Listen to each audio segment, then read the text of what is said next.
Welcome, welcome, welcome, welcome. Part of our continuing series where we talk to people on the left, talk to people on the right, activists, reporters, people who've just been around for a while, and mostly professional academics. We want to hear from everybody and provide those opinions direct to you, unedited and unaltered, so that you could do this thing that was popular back when I was in high school called thinking for yourself. Maybe it'll come back.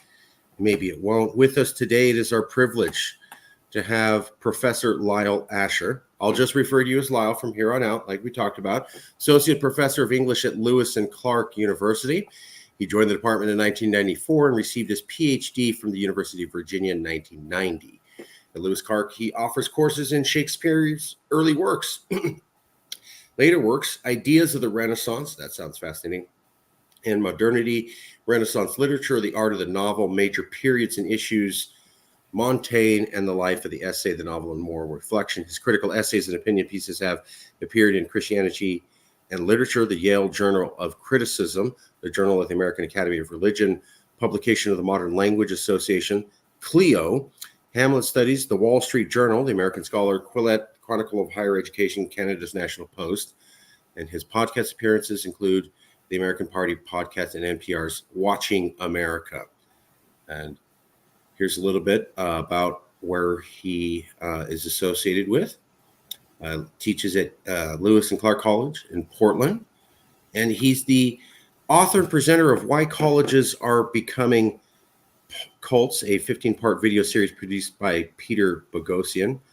And here's the article where I found him. But before we get to that, let's check in and see how well we did. Professor, did I say anything wrong? Is there something I need to correct before we get going? No, I think that's about right. It's Lewis and Clark College, but that's calling it a university would be a step up. Lewis and Clark College. Yes, it's a small college. It has a law school, though, and an education school attached to. So it's very close to being a university. Okay. Obviously named after the famous Lewis and Clark. That's right. Okay. There's a couple articles here, but they all get to the main similar concept. One is in the Chronicle of Higher Education, a very reputable source. How ed schools became a menace. They trained an army of bureaucrats who were pushing the academy toward ideological fundamentalism. Then in Quillette, look who's talking about education equality. However well-intentioned, these programs will likely increase inequalities rather than reduce them and push the nation's colleges still closer to the low levels of its public schools. As debate, I'm not sure what this was. Oh, this was, yeah, that was an introduction. And then also very famous, Why Colleges Are Becoming Cults, a 15-part series.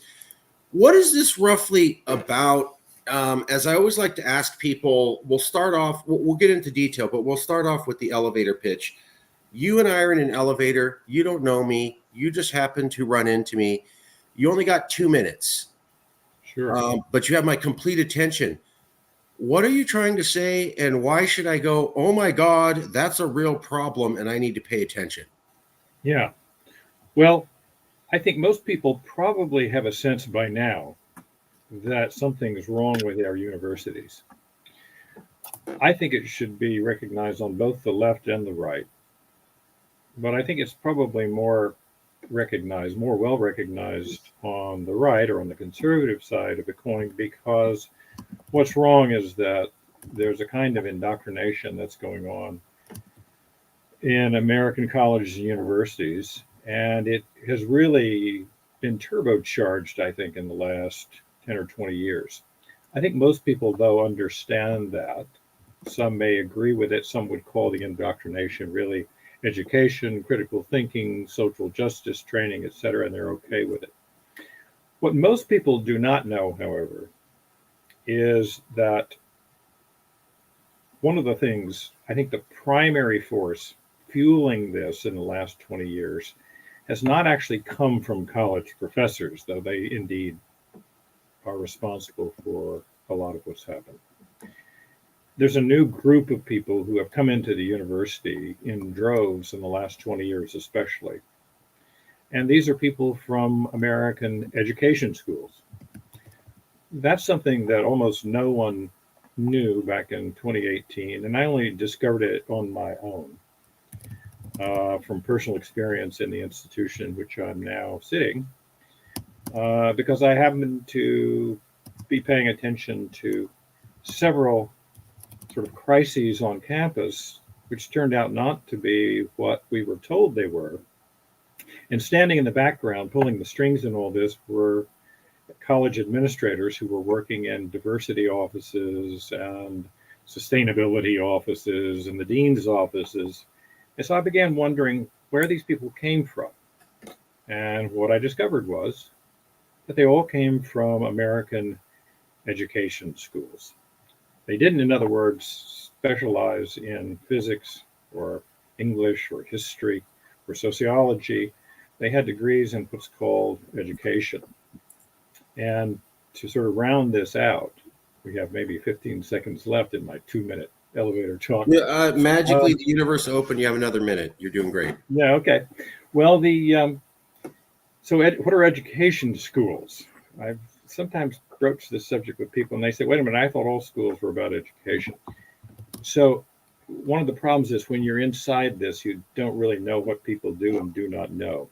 So education schools have been devoted for most of their history in the United States to training college teachers, high school teachers, K through 12 teachers really, as well as principals and superintendents. That's been their primary mission. Okay. And there was basically a kind of moat, a wall separating education schools, the K through 12 system on the one hand, and America's colleges and universities.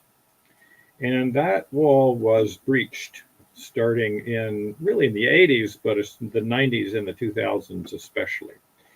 Once that happened, the university completely changed its character. So all the talk about social justice, diversity, equity, and inclusion, all this comes from the breach in the wall that was made by ed schools in the last 25 to 30 years.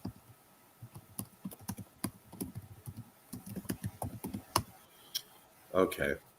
I'm happy to expand on that, by the way, but maybe you have some questions. Well, just for everybody watching, so I think the big elephant in the room, literally in this case, is, well, symbolically, but very appropriate, is that it is not the liberal Berkeley professor coming on TV espousing some radical value that's actually made the college system unworkable like we might see on Fox News or Newsmax. In fact, it is a new class of characters who aren't even professors. They don't actually have a background in physics or literature or whatever the kids need to learn. They have a background in helping people learn. So they're not actually there to teach the kids anything that we would expect for them to go to university for. But these people are coming in from education schools, and they're the ones that are really pushing this sustainability, DEI, and diversity hiring. Is that roughly correct? That's right. Yes. Okay. And why, if this has been going on, well, two questions. First, why did people only notice it in the 1990s and 2000s? And why is this not a more recognized narrative? Why is the narrative among conservatives, at least, I understand this issue goes on both sides, but I never see this brought up on Fox or Newsmax. Hey guys, it's actually not the liberal Berkeley professor you're upset about traditionally. It's this other class of people who are secretly behind this. I almost never see that. Why don't we see that? And when did we become aware of this? What happened? Well, I think there are a couple of reasons. The first is that, the professoriate is to blame for a lot of this. That is, they don't object to it, these professors, and very often they will go along with it, in part because the education school administrators who, pull in lots of money. I think University of Michigan, the salaries were in the millions for the DEI programs and all the other programs associated with it. They're professors for the most part, and it's getting worse every year, tolerate it because it just so happens that the people who are coming in from these ed schools are of the same political mindset as they are.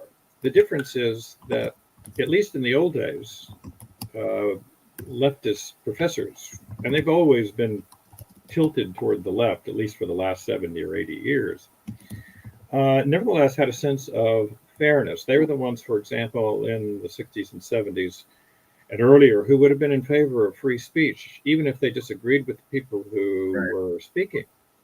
So there was a sense of a kind of faith in the university system itself as the place where all views were tolerated, and anyone who tried to stop someone else from speaking would have been cast out as a pariah. This was true when I was an undergraduate and really right through graduate school. So I'm not exactly saying that professors aren't the problem, because many of them are.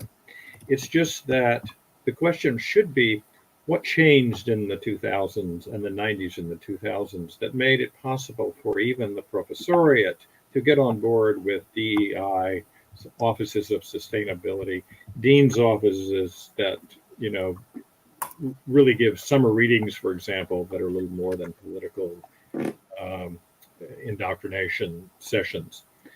Um, so, so that's part of it. The second reason is you have to kind of be inside a university and a college to see this. And so when I came out with that essay in 2018 in the Chronicle of Higher Education, by the way, that essay would never be published in the Chronicle today. Uh, it was Really? oh yeah, never. It's a funny little window which I won't go into in detail because I don't want to get the person involved into any kind of trouble.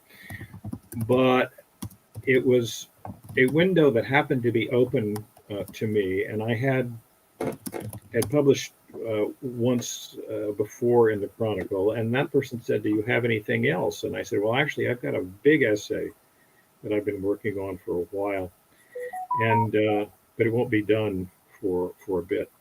So that essay came out, and I think it was um, uh, revelatory to not only people outside the academy, but people inside the academy. I got more letters from college professors who said, I'd never looked into the backgrounds of these administrators. Now I'm realizing where this all comes from, which is schools of education. Now, one question you might ask, it certainly occurred in lots of my emails. They say, why are schools of education so politically left wing? And that was the question that I had, because part of my journey started when I noticed the backgrounds that all these administrators were coming from schools of education, literally 95% of them. And I said, well, I didn't know much about schools of education. And so I began researching them. And I discovered, and your viewers can look this up, a three-part study done by Arthur Levine. And you can find this study, and I would urge everybody who's interested to look it up and download it. You can find this study on edschools.org. And Arthur Levine is a particularly interesting character because he was president of Columbia University's ed school, and which has been the premier ed school for probably 60 or 70 years. It's known as Teachers College in New York. And so he is somebody from the inside, and he did a three-part study, and your viewers can see this on the screen. And I read through that. I'd heard about it, but I'd never actually gone to the trouble of reading it. And I read it, and it was mind-blowing, because what that three-part study showed us was why, first of all, our K through 12 schools are so dismal.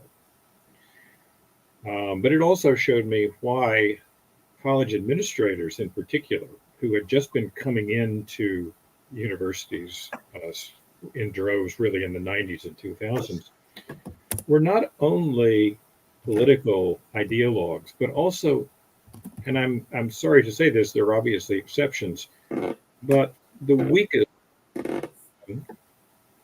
intellectually of any college employees that one finds.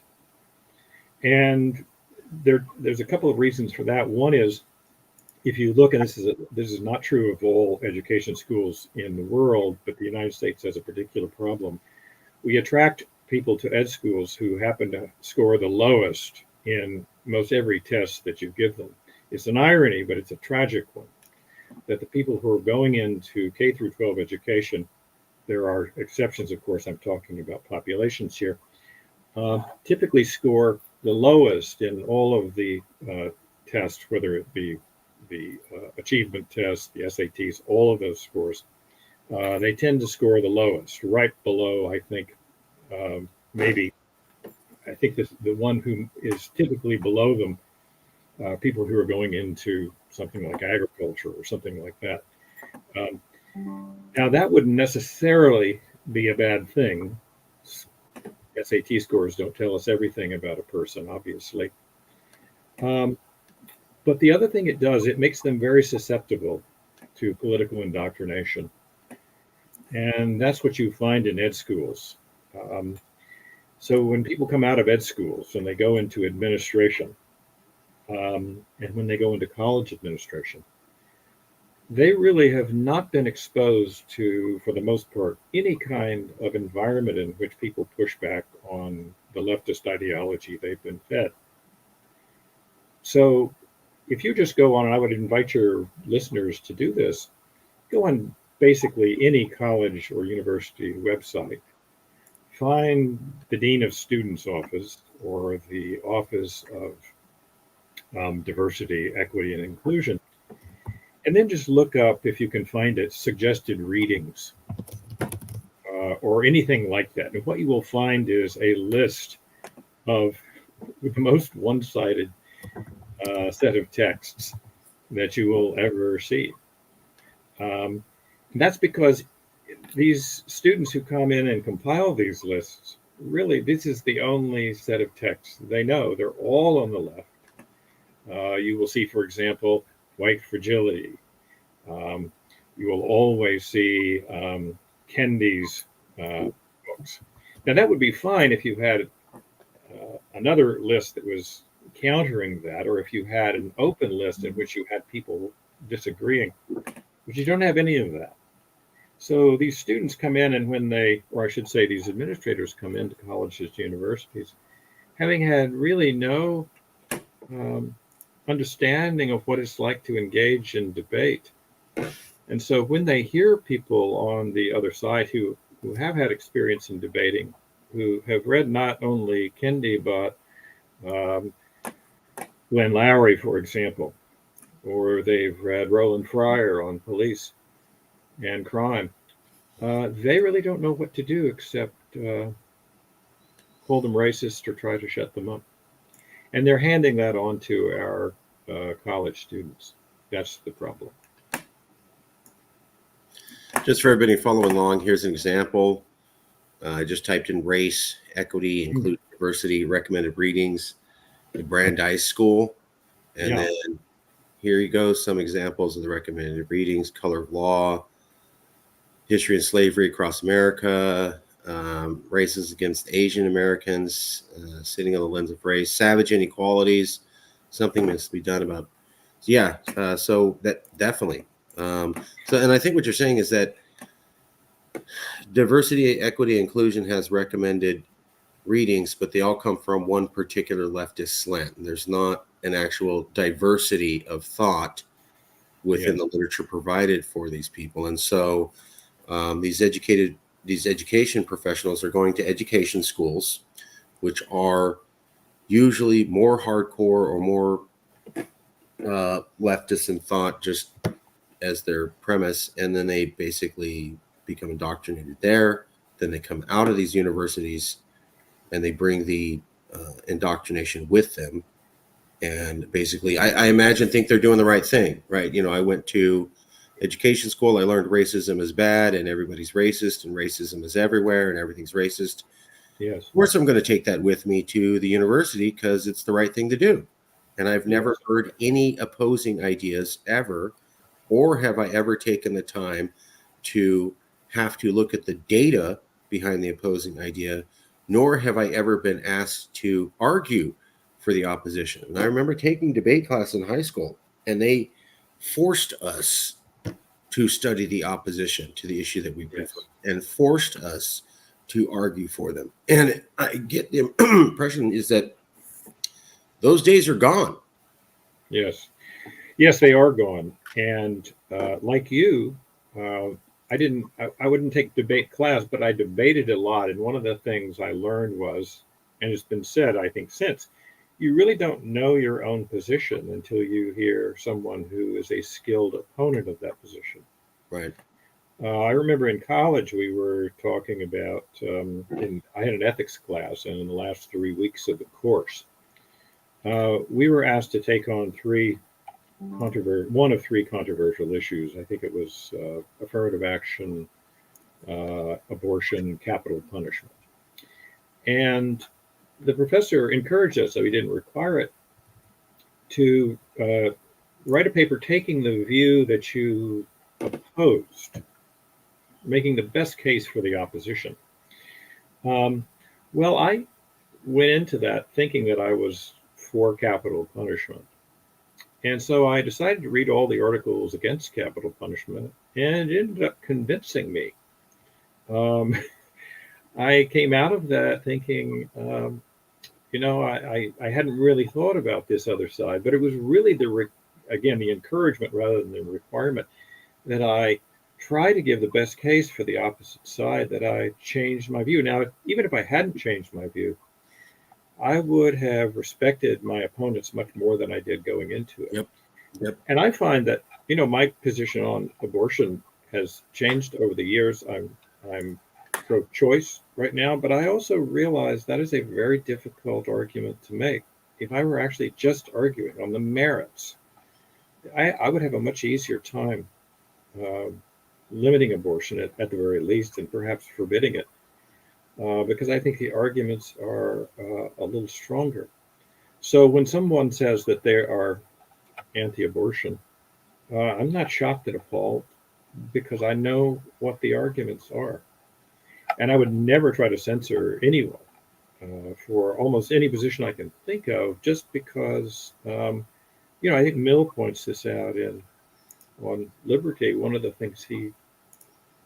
points he makes is that when someone says something and he's the only person saying it, you have to consider what this person has decided to do. He has put a lot of himself at risk in going against an enormous crowd. Now, he may be crazy. There's always that possibility. But there's a good chance that he has something to tell you that you don't know. And he's willing to stand up against a mob in order to say it. You could at least do him the respect of listening. I think that's fabulous advice. It reminds me of Voltaire. I think, at least I believe it was Voltaire. I may disagree with what you say, but I will fight to the death to defend your right to say it. Yes. And that, I think what we're getting at is that the concept of teaching young minds to appreciate both sides, or at least have their thinking challenged, is not unknown. We've known it for a while. The debate class I took is 30 years ago, and it sounds like they did the same thing that they forced you to do. Yeah. Read the other side. Have to look at their facts. Have to spend some time thinking about what they're saying instead of just dismiss it with a name calling. And does that make you change your whole philosophy? No, but does it make you more aware of the other side and an understanding that you can't just dismiss people with names, and you have to actually argue based upon substance? And for whatever reason, that is gone. It's not taught to these education professionals, and so therefore they are not passing it on, suggesting it, imbuing this knowledge with the youth. They don't believe in these things themselves. They're not educated. So when they go and they start educating the youth, they don't pass that idea on of looking at the other side. What they pass on is, I've read 200 books on how racism is real and bad and everywhere. I've read nothing else. And so I'm going to teach that racism is real and bad and everywhere all the time because I don't know anything else, because I didn't learn anything else, because the people who taught me weren't really interested in that viewpoint and don't really buy it. So they didn't spend any time teaching it.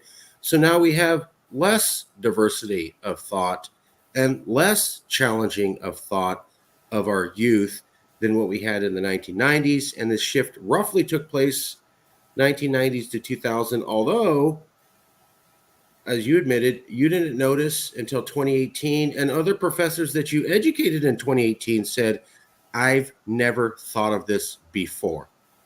Yes. Is that a fair summary, Professor? It is. It is. I think everybody recognized that something was happening.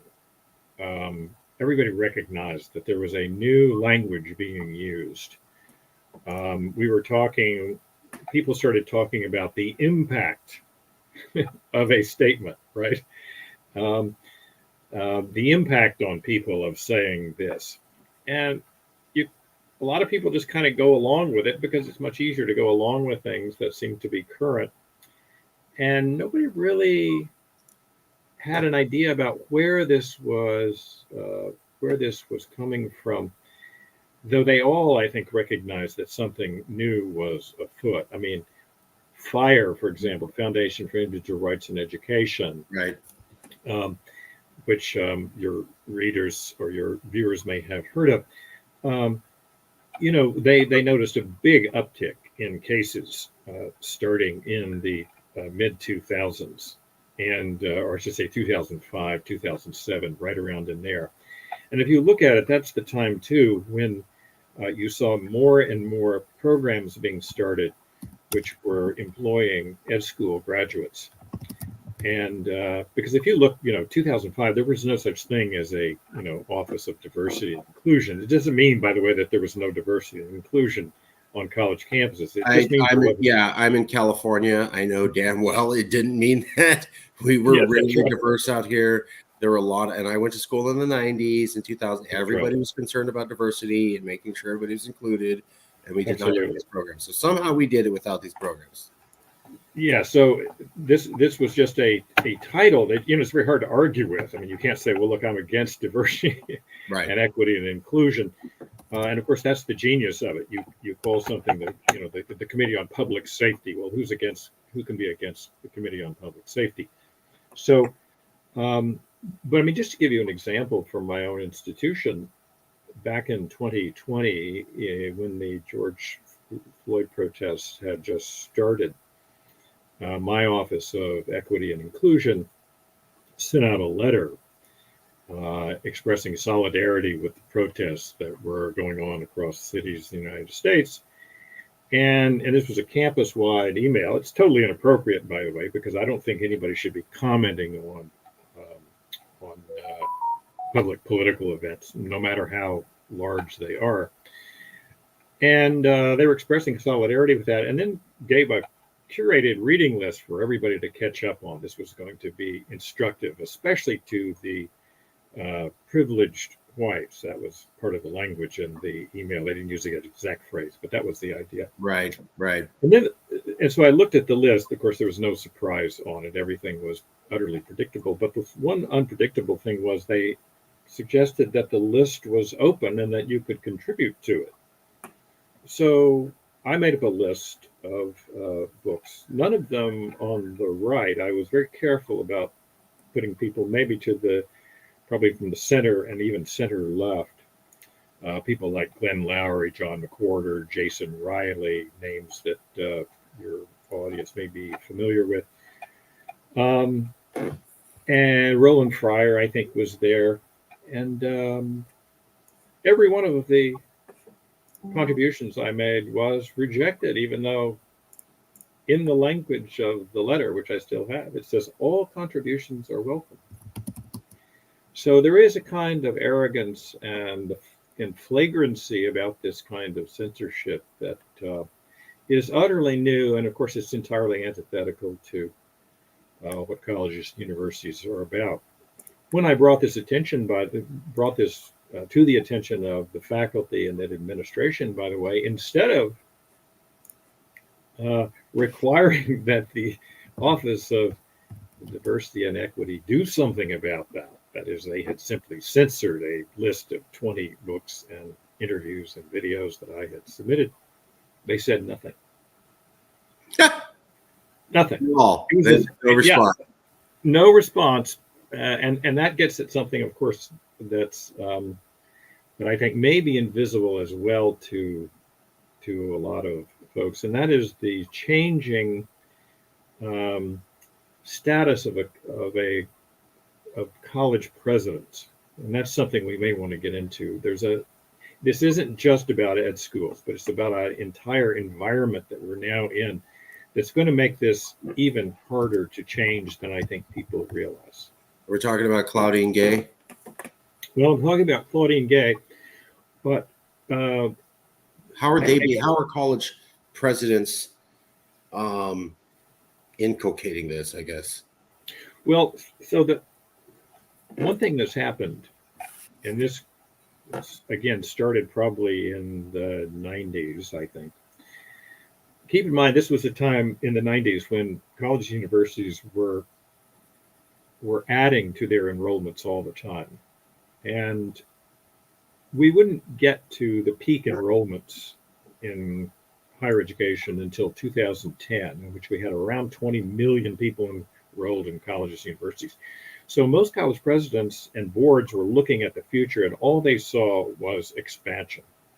So they began building new buildings, going into debt oftentimes, attracting more and more students with, and let's be honest, more frivolous classes and more luxurious amenities on campus.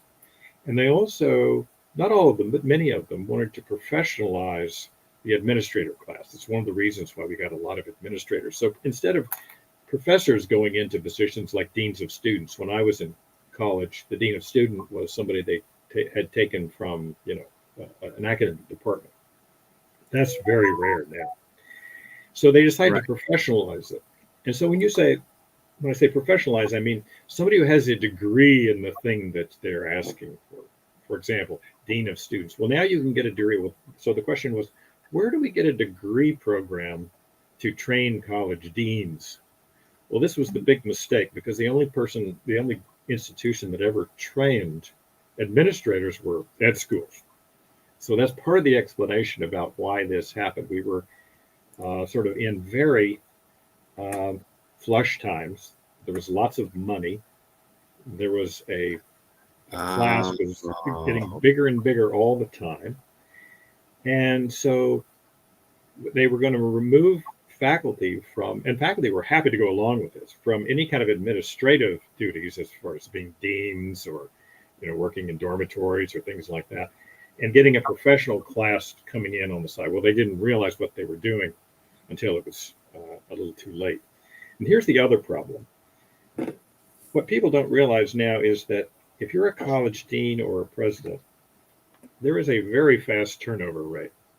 I don't know what the number is, but when I was in college, the president had been around for probably 25 years in that position.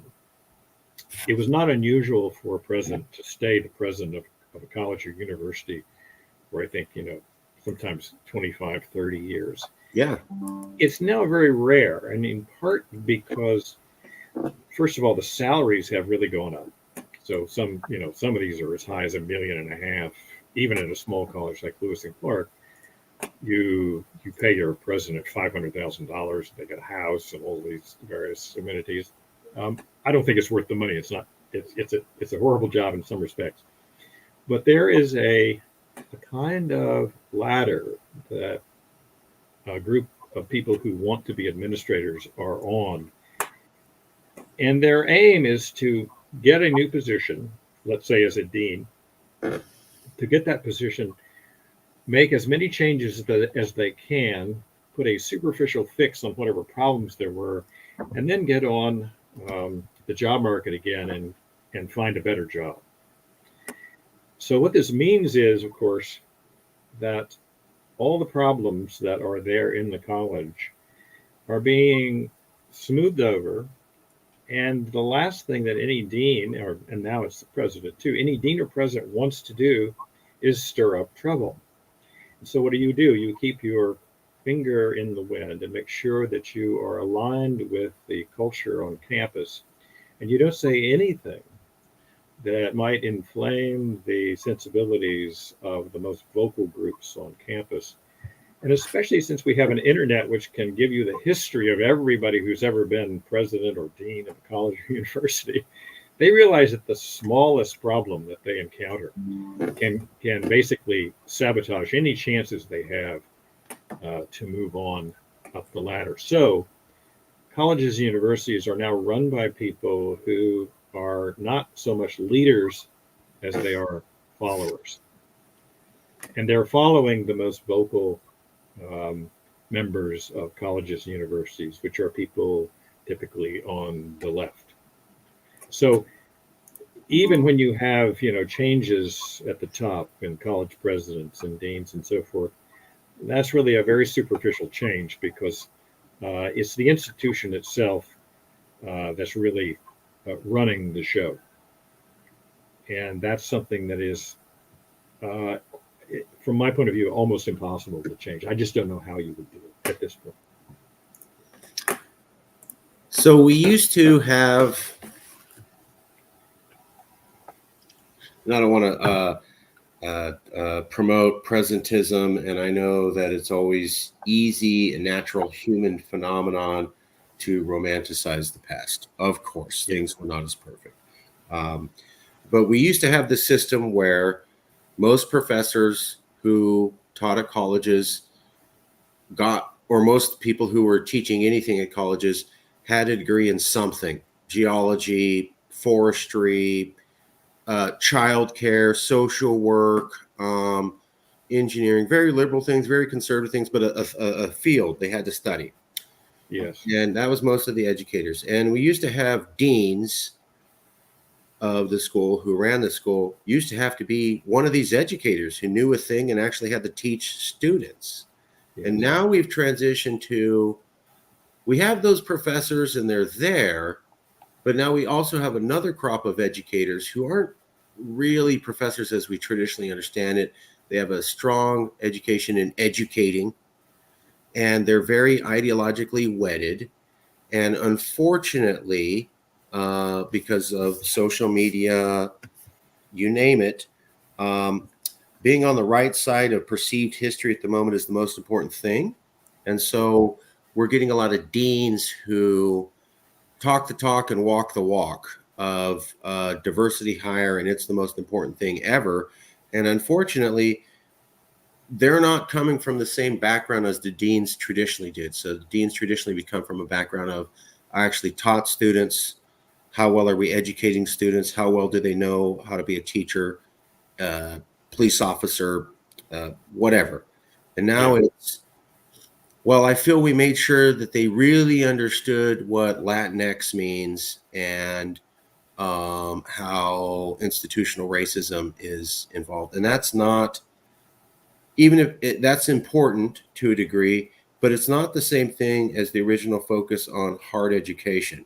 And it seems to be what you're saying is there's not exactly a boogeyman, but there's a series of steps that keep stumbling towards, we have our top educators and the people who run the systems of education becoming ideologically indoctrinated while they're becoming educated themselves. And then they go into the universities and they kind of unleash it further.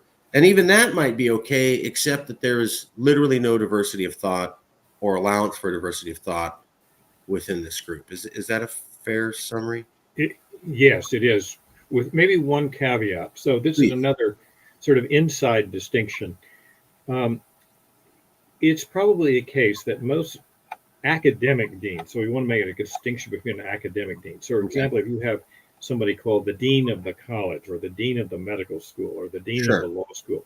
Now, these people will typically, although there are exceptions, will have PhDs in a real field, right? Right. So that's one side, and that side is has always been around and there. The other side, and this is, you might call it, this student services or student support side of the colleges. This is the thing that has burgeoned So when you have there, you have a dean of students. But even in the old days, you had deans of students who were themselves academics, who very typically had PhDs. They might be a professor who had decided to go into administration and says, yes, well, I'll be the dean of students. I'm pretty good with dealing with young people. I had such a dean of students when I was an undergraduate. Hard to imagine now. I tell my students this and they look at me in disbelief. This was in the days in Tennessee when the drinking age was 18, and on every Friday, the dean of students would have a keg in his office and he would invite people. Right. It's unimaginable now. But he had a real rapport with the undergraduates there, and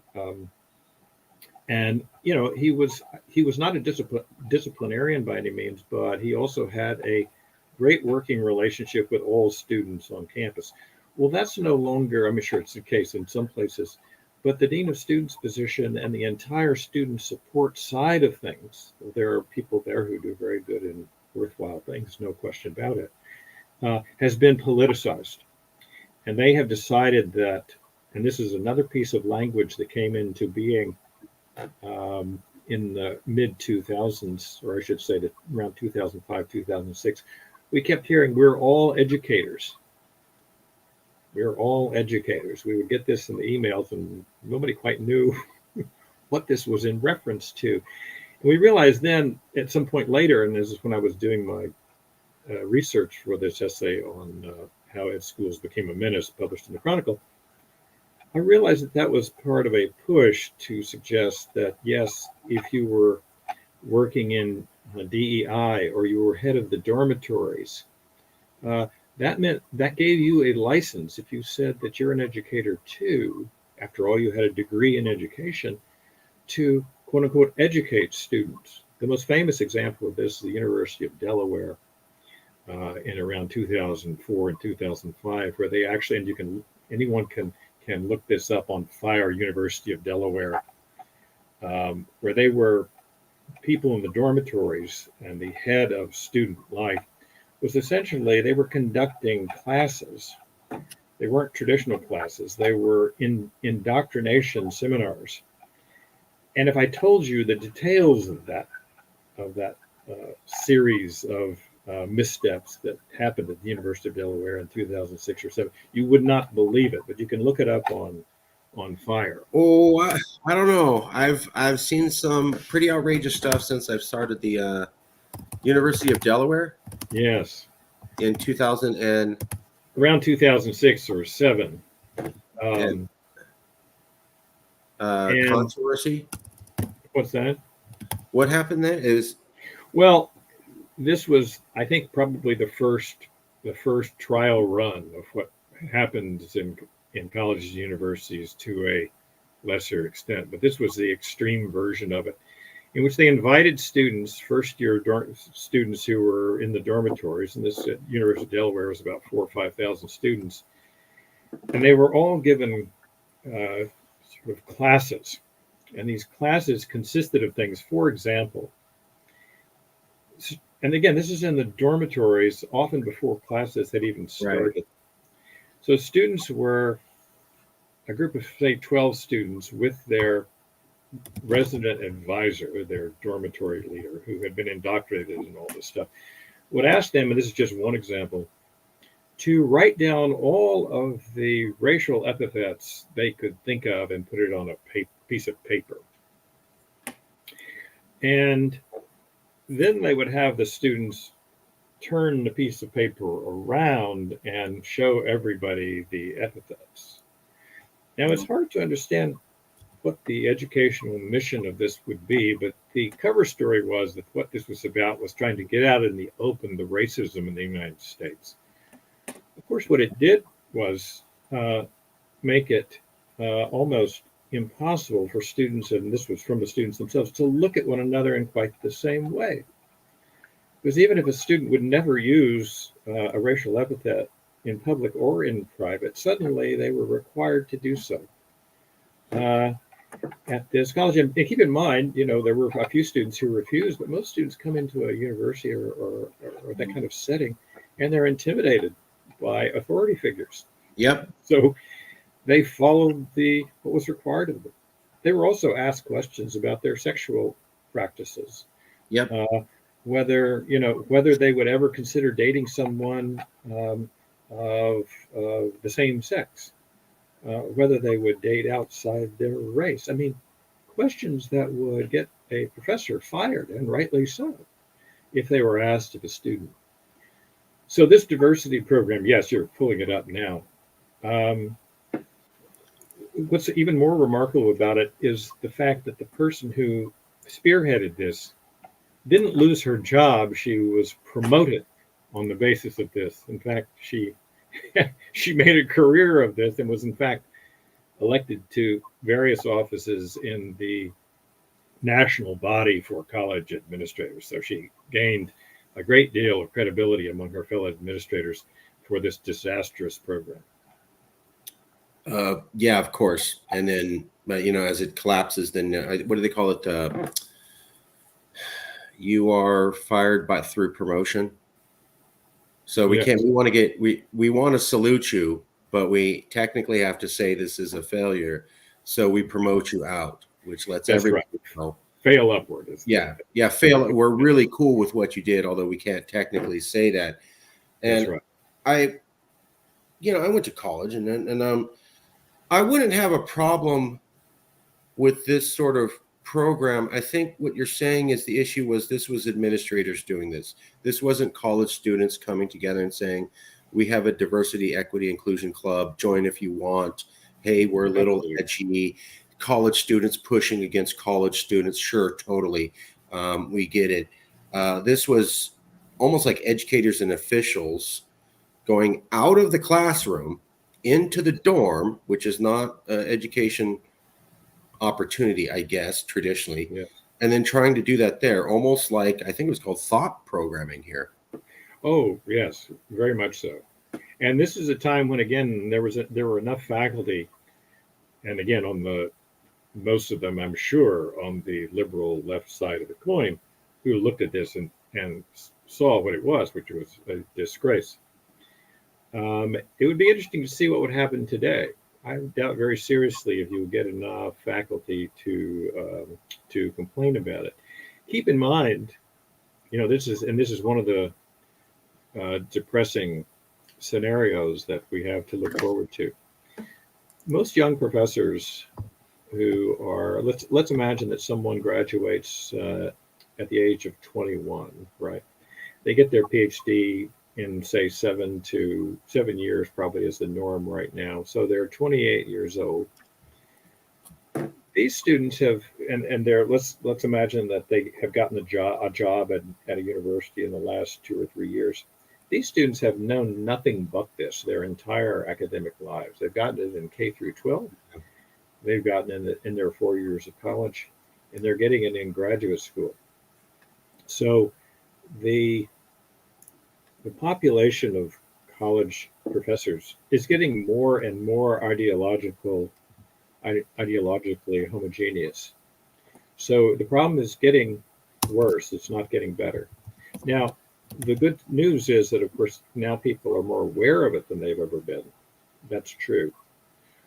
But I don't see where the help is going to come from when it comes to reforming colleges and universities themselves. There's simply no way in. What I mean is, um, anyone who is going to go into a PhD program to become a professor will be met with the kind of political scrutiny that was even unimaginable 20 years ago. Right. So either you simply go along with it, and maybe you're convinced of it. Maybe if you're around these people, you become like them. Or you say, I find it impossible to live under these conditions, and I'll just choose another profession. I think most people don't even consider it now. Anybody who has a thought or thoughts that are not coincident with the sort of standard view of the world put out by the academic left is simply not going to put up with 10 years of frustration. Then, by the way, to go on the job market with a politically incorrect PhD, it's difficult enough to get a job anyway. The idea of going on the job market with a um, with a dissertation or perhaps with a history of, let's say, social media posts or perhaps remarks made in a newspaper article, uh, you're dead in the water. So all it means is that the screening process has become tighter and tighter and tighter, so that whatever we may think is happening in universities, oh well, they've made a commitment to more openness of thought. And I appreciate people, presidents here and there. I know recently the president of Vanderbilt made a strong statement for uh, institutional neutrality, and I respect him and I believe him when he says that he's sincere. But the overwhelming force of the university is impossible to stop, even by a well meaning and sincere college president, such as Vanderbilt's. I'm pulling up an article here, but so two things. One is that in this interview series, we've interviewed about 200 professors on political polarization, mostly from America. And a couple of them have literally repeated exactly what you're saying.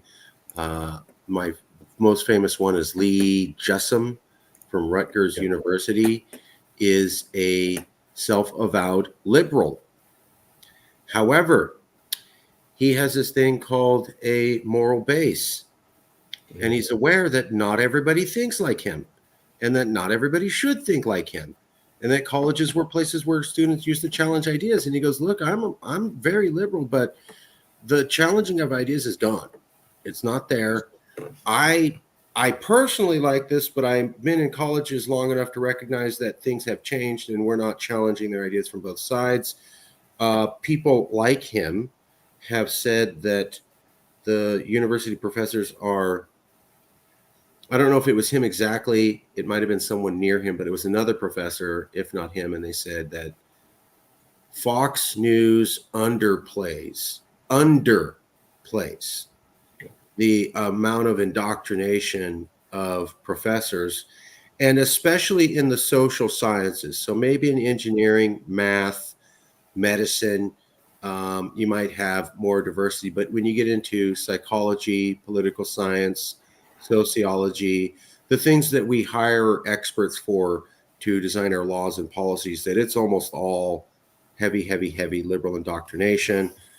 We also interviewed another professor who was conservative, and he directly said that he self-censored that he would go into so that he could be published, because in academia, publish or perish is the case for a lot of people. You have to keep publishing to be relevant. So if you're coming up with conservative ideas, maybe your research idea just never gets approved, never gets grant funding. The amount of funding goes to someone else. You don't get to publish.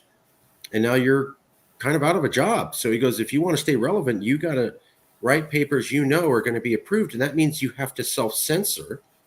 I know the LA Times covered a article of a public person who done this, but there's a recent article in the Proceeding National Academy of Sciences. Corey Clark, who's a behavioral scientist, and 38 co-authors argue that in science, censorship often flows from within, as scientists choose to avoid certain areas of research or to avoid publishing controversial results. I think it's also up there on the screen. So there aren't isolated cases. I remember the LA Times article that the guy got his work published, and after it was published, he admitted, oh yeah, I totally censored myself. I didn't use certain phrases. There were things I were going to study. I decided I'm not even going to look at that. And and then he got a massive amount of controversy, I think, from the university system, because they wanted to say, oh, we're not biased. But the way it came out was, we just got you published. How dare you turn on us? Yeah. He's like, well, it's the truth though. I mean, if so there's a lot of these examples popping up. How, on a scale of 1% to 100%, how hard is it now, if you're an academic professor, to actually get research published or approved at an average university in America on a conservative topic? Is it almost impossible, near impossible, or just really tough? Well, the in literature, it's less clear what a conservative. Sometimes it's less clear on what a conservative view of something would be, right? So, but if you took, let's go into sociology, for example, I would say it's nearly impossible. If you are, for example, I'll give you an example from Roland Fryer. You know Roland Fryer? He's the professor, I think he's in the sociology department, economics department at Harvard. He's black, student of Glenn Loury, also black. And I mention that because it will be relevant. And several years ago, he came out with a study which went against the standard narrative, which was that police were unfairly and disproportionately targeting blacks in police stops. What his research did show was that use of force was, by all officers, black or white, was more prevalent against black detainees.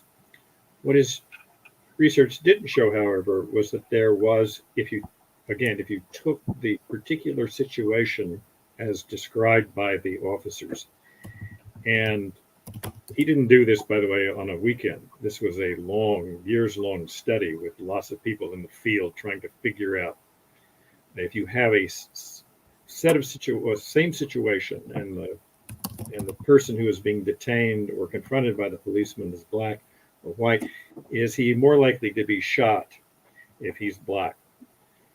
The prevailing wisdom was, of course, he was more likely to be shot, and Roland Fryer said, that's what I thought going into it. And then I discovered, to my shock, that it wasn't the case.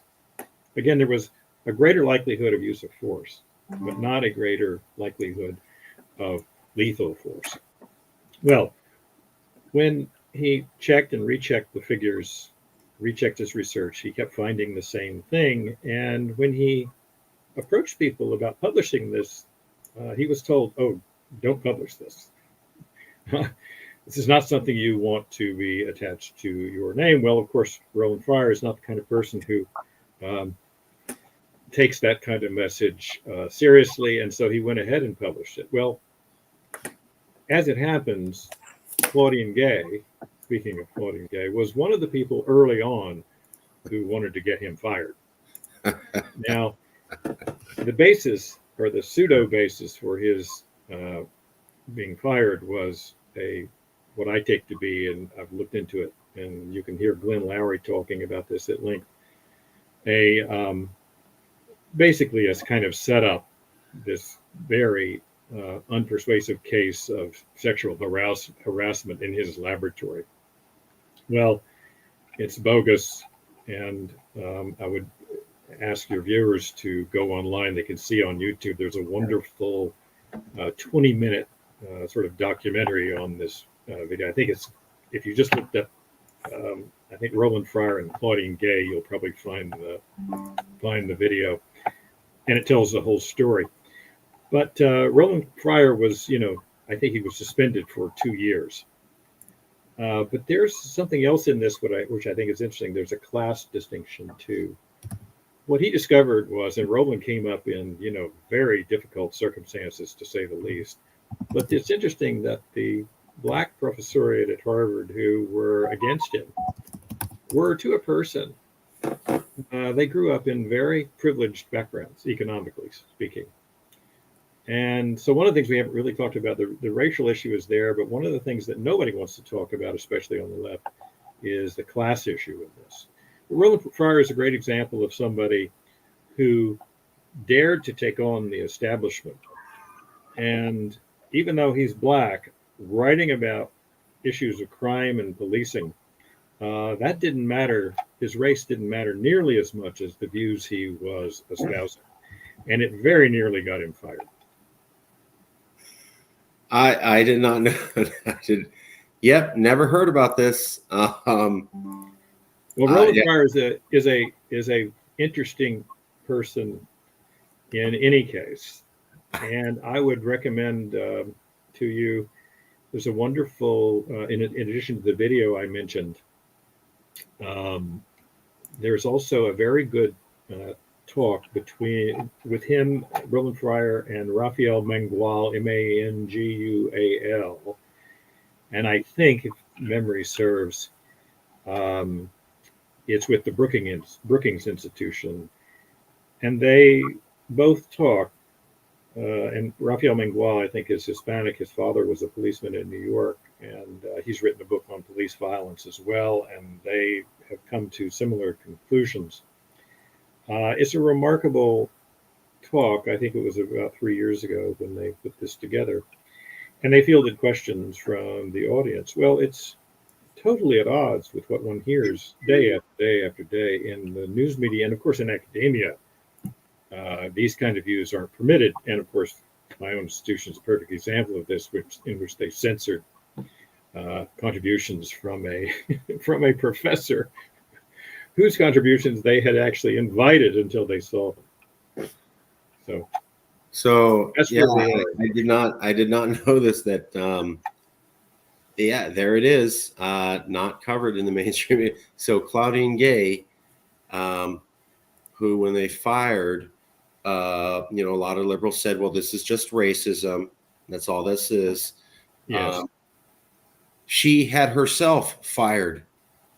And I don't even recognize that guy. So I don't know who this is. It's not Roland Fryer, but maybe she has a trail of let me find it different here of firings. If you look up Claudine Gay and Roland, Roland Fryer, see what that gets you.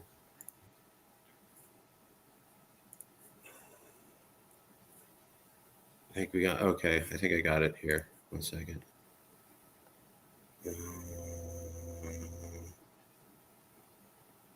One second. Trying to find a picture of him. Yeah, I'd never heard of this. This is fascinating, though, that his research was not, the best I can tell, cited as being wrong or bad. It just, they didn't like his study. His study got a lot of criticism.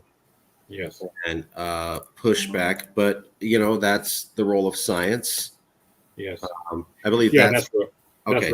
Right. Yes. And his study got a lot of pushback. There was a lot of controversy, and so they basically just, she ousted him out. And it doesn't look like he did, something bad with the study. It's just they didn't like the controversy, so they're like, okay, well, you got to go. And that's ironic because they did the same thing to Claudine Gay. They didn't like the controversy, so they just got rid of her. Although with Claudine Gay, I do have to mention that, as I understand, she was working in the DEI office or had some exposure to that and came from that into the Harvard position of president. It was not the traditional way that had been done. And she too had plagiarized some of her work. And so I think they discovered the plagiarism after her comments on Israel and the Palestinians came out. Yeah. The fact that she's even continuing to teach there at Harvard. But that's not, but she's not alone. So MIT hired 6 new diversity deans of diversity, and 2 of them are serial plagiarists. So she's the now 3rd serial plagiarist who comes from the background of DEI that I've heard of. Yes. There's a thing called the cockroach theory. It's a theory, but it goes like this. If you're in your kitchen and you see one cockroach, there's not just one. There's 1,000 behind the wall. When you see one, there's not. So I'm not very exposed to this. I spent 30 seconds looking it up on DEI hires, and boom, right here, 2 diversity serial plagiarists. And then a couple months ago, I learned that the president of Harvard was also a serial plagiarist. What really shocked the hell out of me was, politically, I consider myself more liberal, but I like to be open to both sides and information. And I think facts hurt. That's just life. You yell at someone to make their facts go away. What blew me away was with Claudine Gay, I saw multiple liberals come out and say, so what if she plagiarizes? It was a little plagiarism, or it was, the phrase was soft plagiarism. I kept hearing that, and I'm all, soft plagiarism. When I went to college, the first year I was there, they fired the dean for plagiarizing a paragraph in one research paper. And I remember going, wow, the dean's fired? These people don't play around. That had nothing to do with race. He plagiarized a paragraph in one paper, gone. Now then I hear Claudine Gay's done this multiple times. Yes. Nah, it's not that big a deal. This really is racism. And it's like, well, how are you going to tell these students plagiarism is bad when you promote someone who plagiarizes, has done it multiple times, and then you back her up? Yeah. How? It's the total corruption. When I was in the first meeting I went to as a college freshman was one on the honor code. Literally the first meeting we had, 12 students and then 2 upperclassmen, and they were, I won't say reading us the riot act, but they were talking about how the honor code was the most important thing at Vanderbilt University. I'll never forget it. And it meant something to me because, you know, as a high school student, I can't really say that I didn't cheat from time to time. I'm not proud of it, but I didn't take it very seriously. Many of my classmates didn't take it seriously. The minute I got to college and I heard about this honor code, it wasn't just fear. I realized, oh, this is a serious place. They're right. I should have taken this more seriously. Well, it never happened. The culture means a lot. That's really what I'm saying. The culture means everything. A sense that we are all in this together and we will all abide by these rules for everybody's benefit. That meant everything. Even in graduate school, every exam I ever took, I had to sign a pledge. I have neither given nor received aid on this exam. This was just a serious issue. If you cheated once at University of Virginia, you were gone. They had what was called the single sanction. You weren't suspended for a semester or a year. You were gone. I think they've changed that, maybe for good reasons. I don't know. But that's just a sense of just how important these things used to be. Well, you really can't enforce any of these things if you are, as you point out, allowing school officials, even professors, to do it. Because I don't know how this would survive a lawsuit. If a college tries to kick somebody out for cheating, you say, well, how do you explain the fact that the former president of the college and a continuing professor at the college has plagiarized 10 times and you know about it and you excused it? I don't know how you tell kids that it's wrong and then allow it and give them some sort of nuanced explanation. They're going to the university to understand these things, and you're just going to confuse the hell out of them. By the way, 30 seconds of research. Yet another DEI professor accused of plagiarism. Yeah.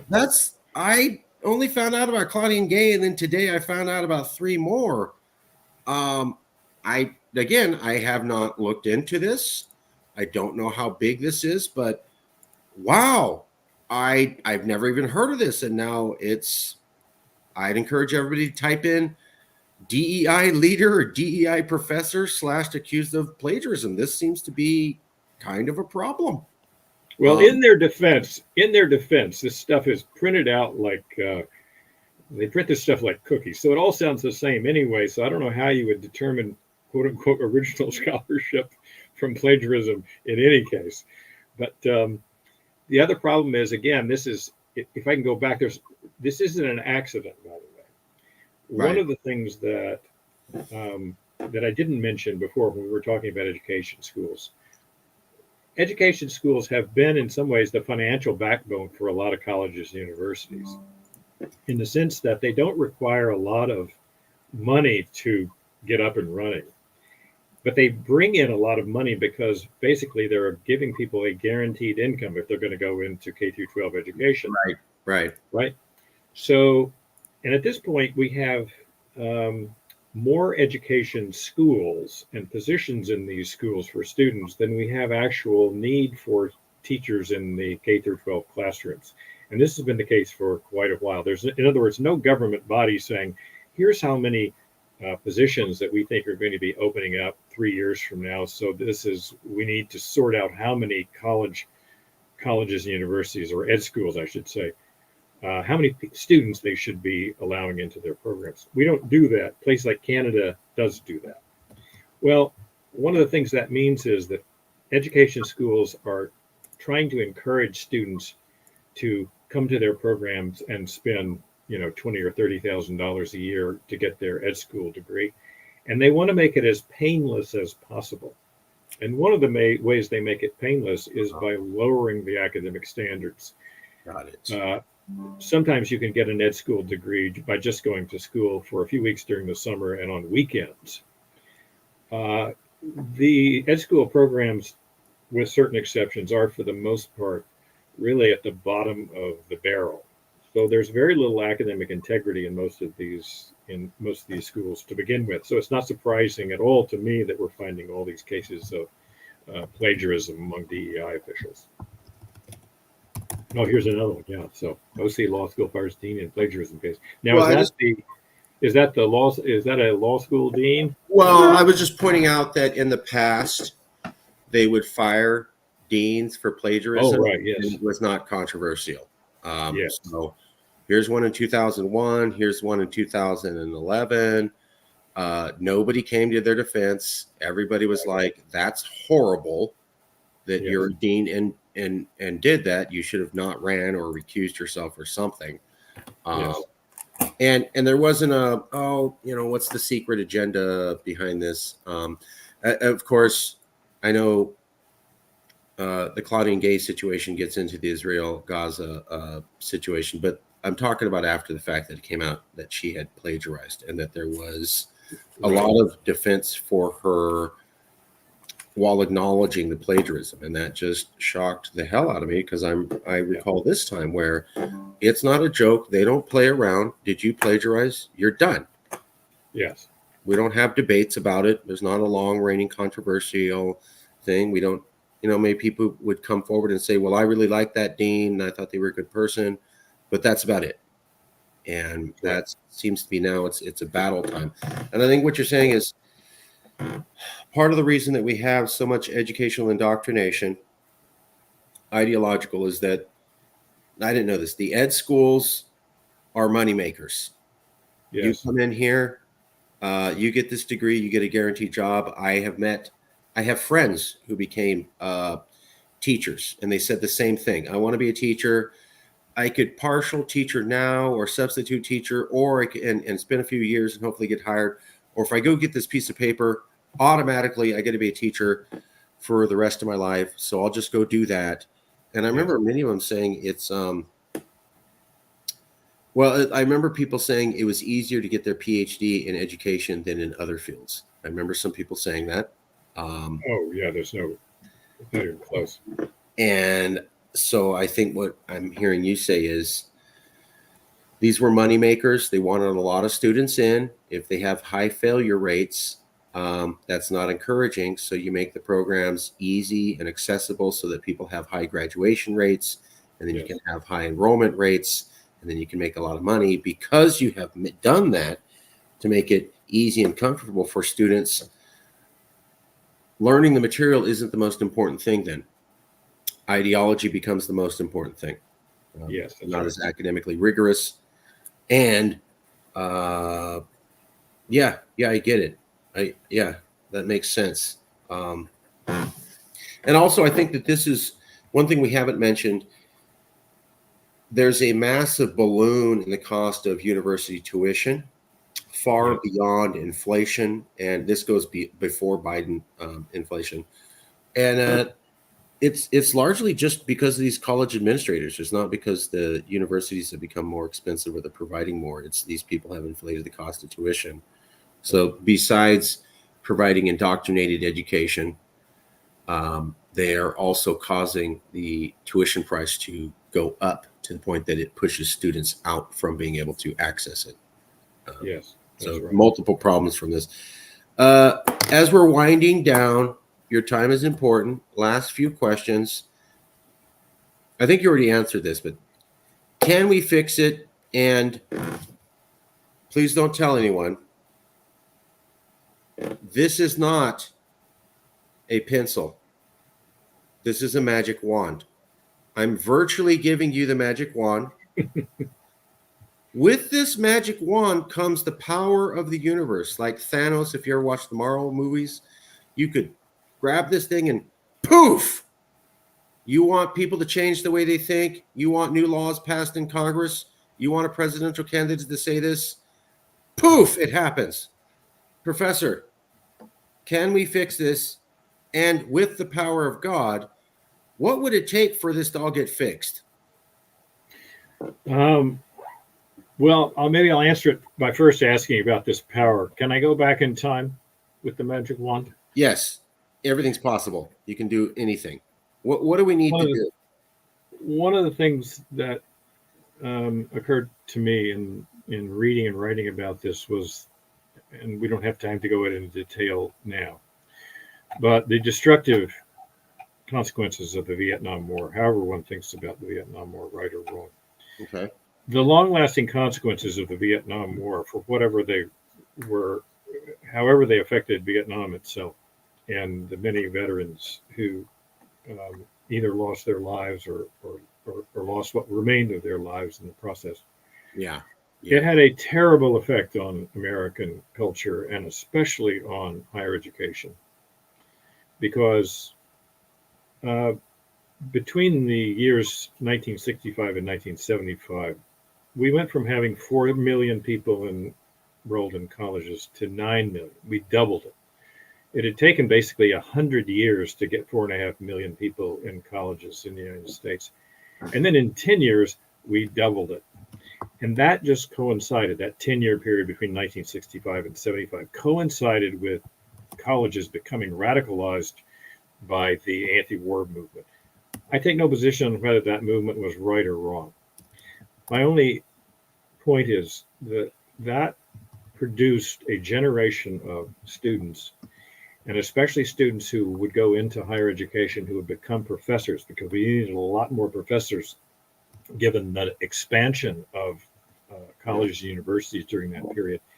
That produced an entire generation of college professors that became leftists and extreme leftists. And they have passed that ideology on to their students for the following decades. It completely changed the trajectory of the higher education system, and as a consequence of that, the K through 12 system. And it's changed the trajectory of the country. People talk about the Vietnam War as if its consequences were terrible in the 60s and 70s. Let's assume they were. The worst consequences are the ones we're experiencing right now. And that's another part of, I think, the video series that I mentioned at the very beginning. So that's the first thing I would do with my magic wand if I had the power to go back in the past.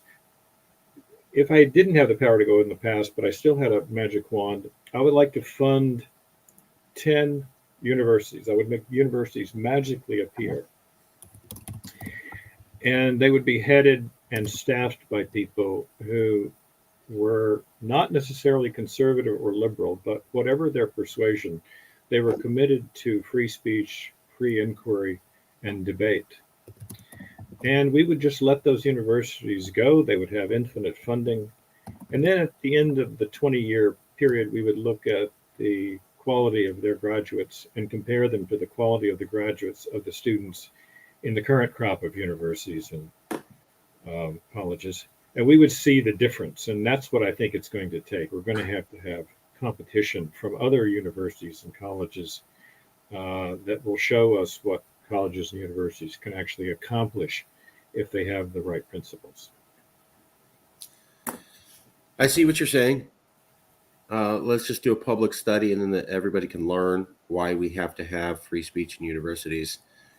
The thing that grabs me is I know that there was a understanding of what a quality university education was from the 1900s to the 1980s, and it was learning multiple sides, kind of a liberal arts education, challenging your thinking, learning both sides. Students should be exposed to ideas that make them uncomfortable and they have to deal with them. How do we get to the point where we all know what a good college education is for basically a century, and now we've turned all those concepts on their head to the point that we have to debate if that's, I mean, it's like we baked bread for a century, and then one day we go, I don't know if we should have yeast in bread. Well, let's do a study. Everybody knew yeast goes in bread.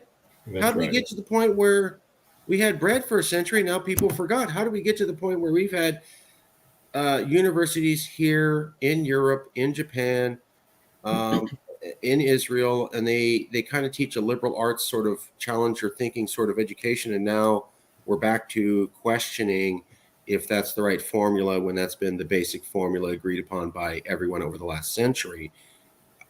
Yeah. The reason we're thinking about it is it's not a theoretical question on their parts. That is to say, they're on the left side. The problem is open discussions, seeing things from various sides, promoting sides you don't believe in if that side is not being represented. That gets in the way of indoctrination and ideology. In other words, they're only questioning it not out of principle, but they're questioning it out of practicality. It's a shortcut if I say, well, free speech is white supremacy, which one hears from time to time. Right. They don't actually believe that. What they believe is that if I allow people to say things that I don't agree with, then it will be harder for me to convince people of my position. So it's really not a question of whether we think it's a good idea or not. It's a question of whether my ideas can survive if I allow this principle to stand. So what one really is up against, in many cases, not all cases, because some people hear the phrase, free speech is white supremacy, and they just take it as a given, and because they're sheep. But there are a number of people who know that's not the case, but are willing to sacrifice everything because they're arrogant, and they're bullies, and they're tyrannical. And I use those terms intentionally because this is a natural state of human beings, many human beings. People will lord it over other people at the drop of a hat, and we know this throughout history. So the natural condition, in other words, I would say, is what we're finding now. That is to say, people not wanting to hear things that they don't agree with and wanting to shut people down that who have opinions that they oppose. That's the natural condition. It's a discipline, actually, to say to yourself, I know I don't agree with this, but it's probably better that I hear it. And it's certainly better if I make sure that no one prevents this person from speaking. That's something you have to learn. It's not ingrained. You're not born with that idea. And that's the remarkable thing about it. It's why it can be lost so quickly.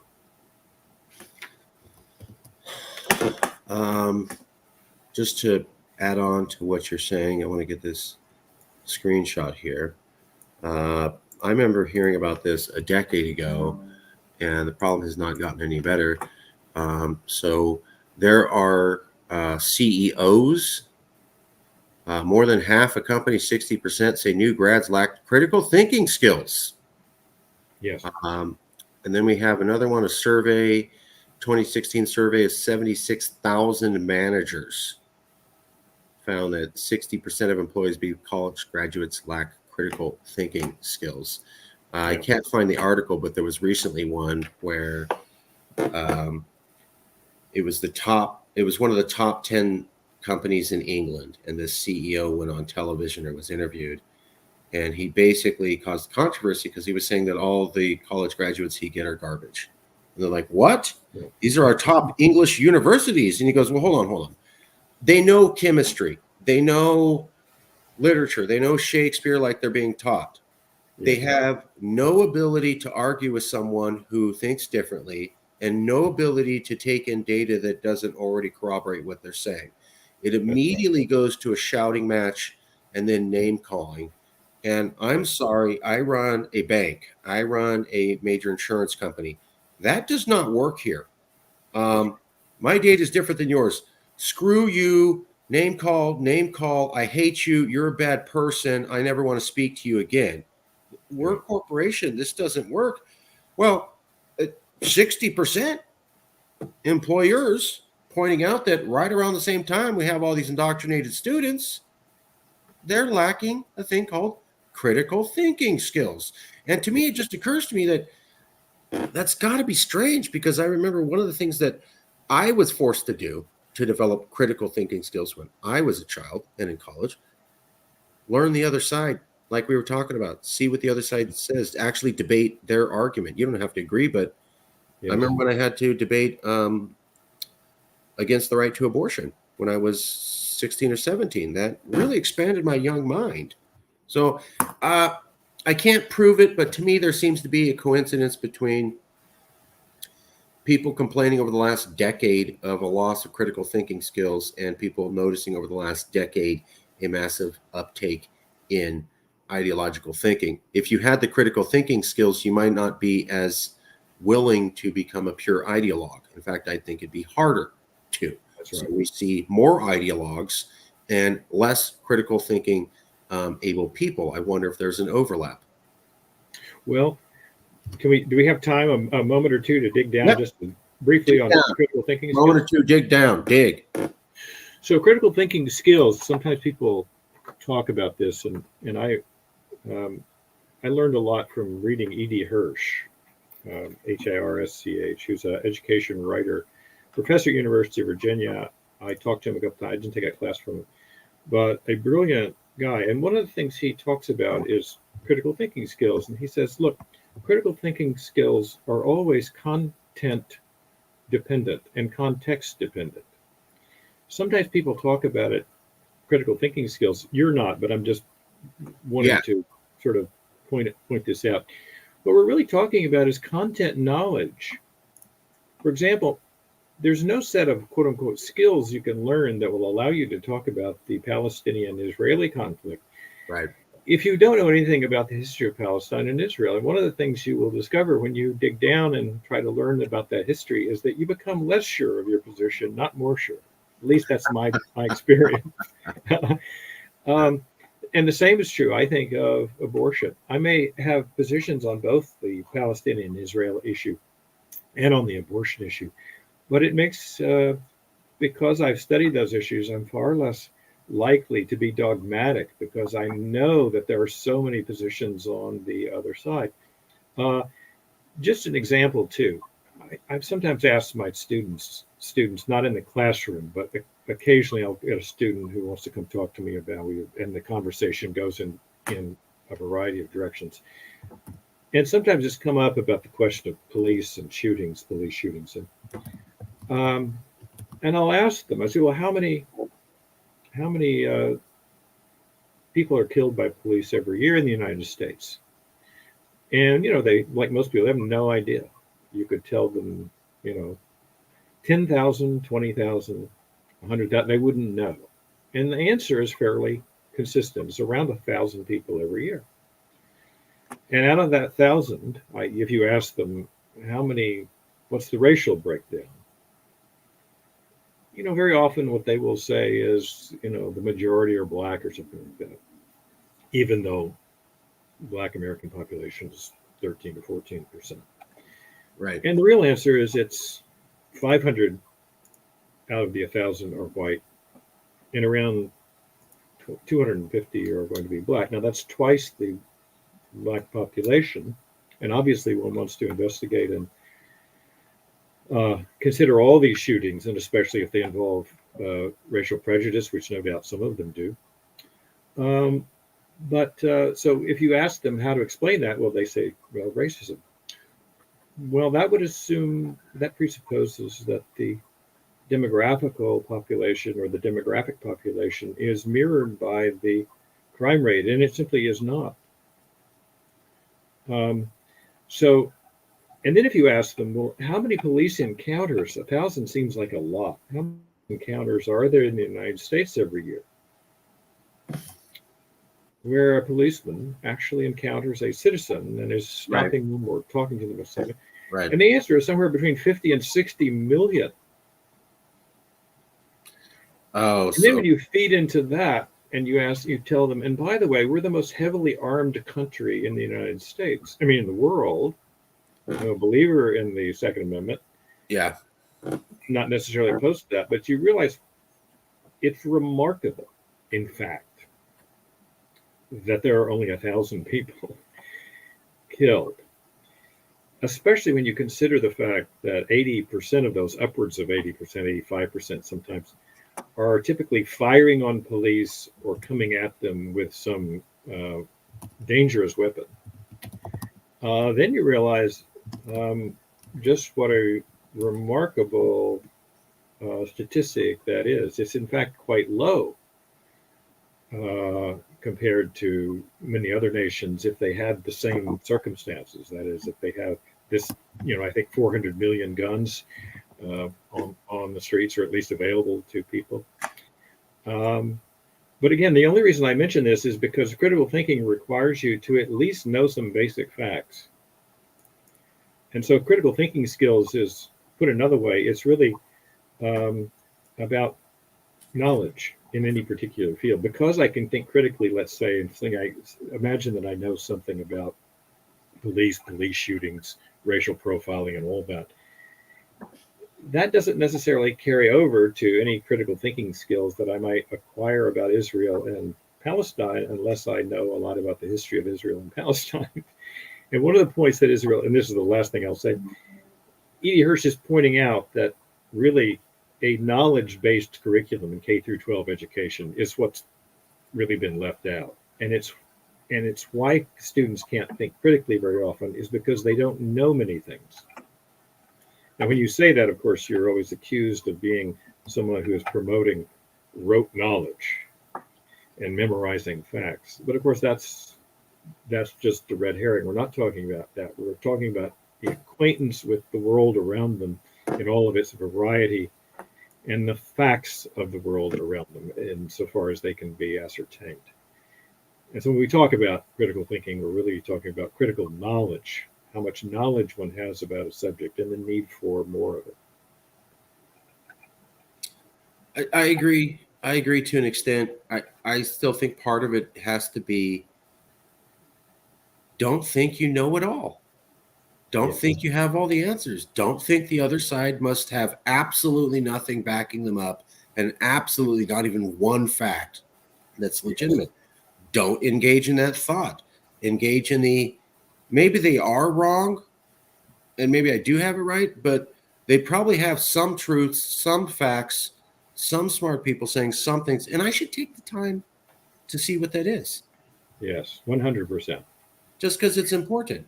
So that's where the skill comes in. What you're describing is how you acquire more knowledge. Right. And that is a fair. skill. You know what I mean? Fair. No, I'm complimenting your point of view because it's something that I hadn't really taken into account. Because it is a kind of skill in the sense that what you're doing is you're saying, here's the attitude I should adopt if I want to become a better thinker.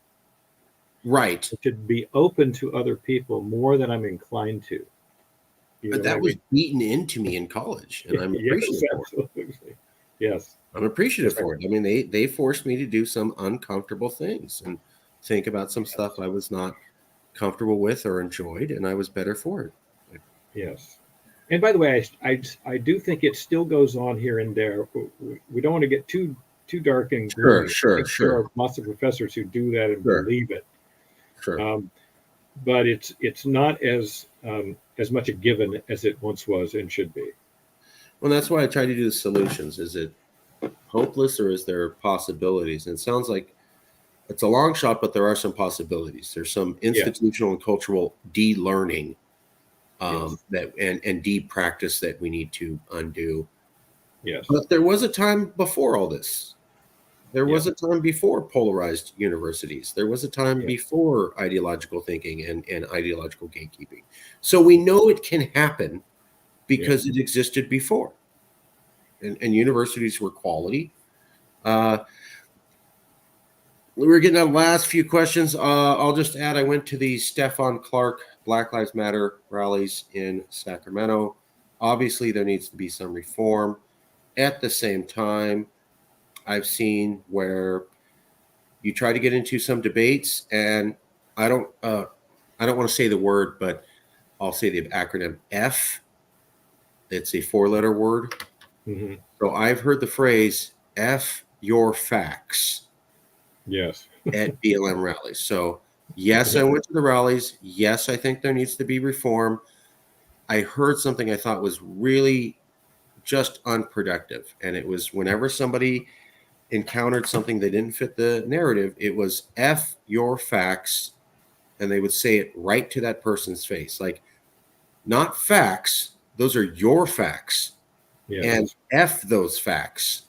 yeah, And that was considered a reasonable thing to say. I was like, oh, debate done.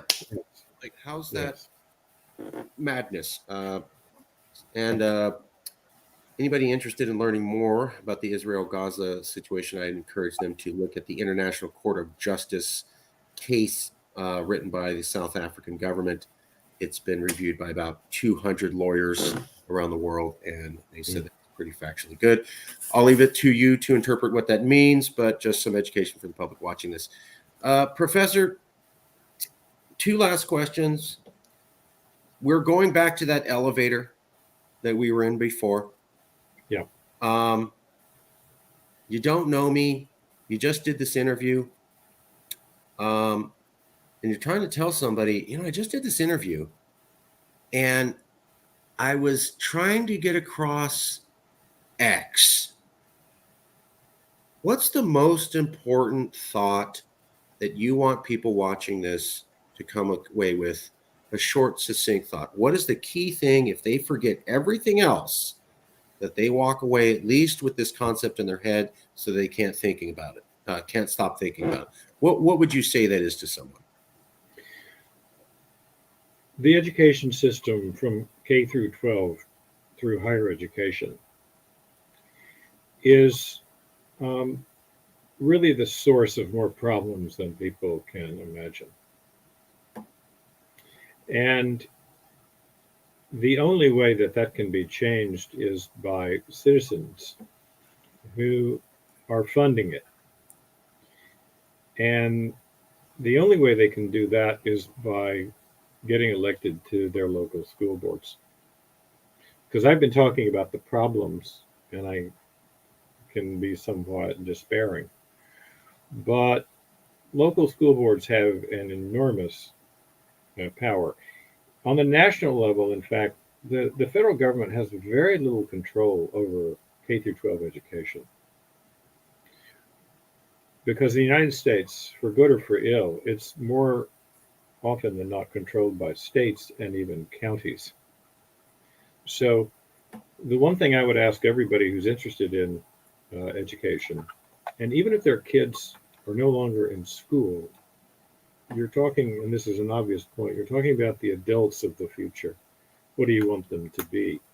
Right. So we all have, a responsibility to ensure that our children and the children of our neighbors are going to be equipped to be responsible, intelligent, open adults. And the only way to do that is by reforming the schools.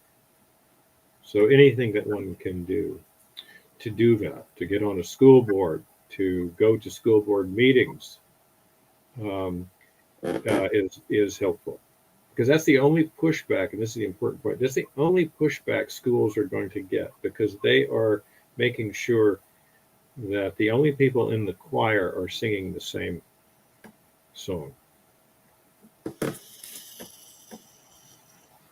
I like that.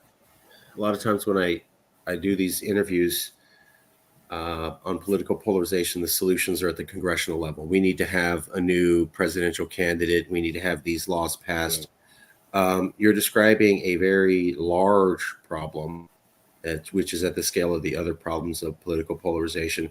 But your solution seems to be very do it yourself. Like, hey, you can run for a school board. I know you can. It's the easiest elections to get into. And a lot of people don't even try. And you can have an impact on reversing this directly Yes. in the school board. I'm just taken aback because a lot of the solutions on political polarization aren't that DIY friendly. They're very much call your representative or start this long-term plan or campaign to change people's opinion. This is something you could do tomorrow. I can run for a school board tomorrow. I can immediately say that I want to have critical thinking skills in more than ideology, and I can start to push back immediately. That's very promising. That's a very promising. That's very promising. Yeah. Okay. Last question. You don't have to answer now. Okay. I'll send you a copy of the video after the interview. And I want to say thank you very much for your time, Professor. My pleasure.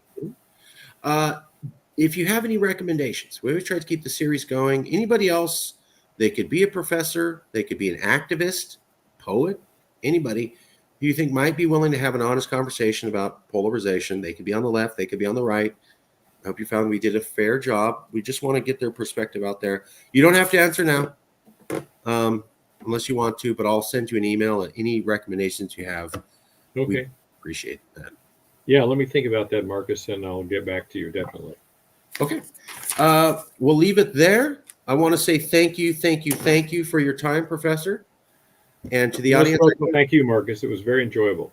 I hope so. I hope you enjoyed. Now, you didn't feel that we edited or put words in your mouth? You got to. Oh, not at all. Okay. Of course not. So I hope the audience sees that again. This is a project of love. We're not a mega media corporation, but we seem to be one of the few people who are trying to get the word directly from the horse's mouth, directly to you. And you can think what you want. You can agree, disagree, but at least now you're getting the information from the experts directly to you. So we'll leave it there. Thank you, Professor. I'll email you a copy shortly. And I want to say thank you again for your time. Thank you, Marcus. Enjoyed talking to you. Yeah. All right.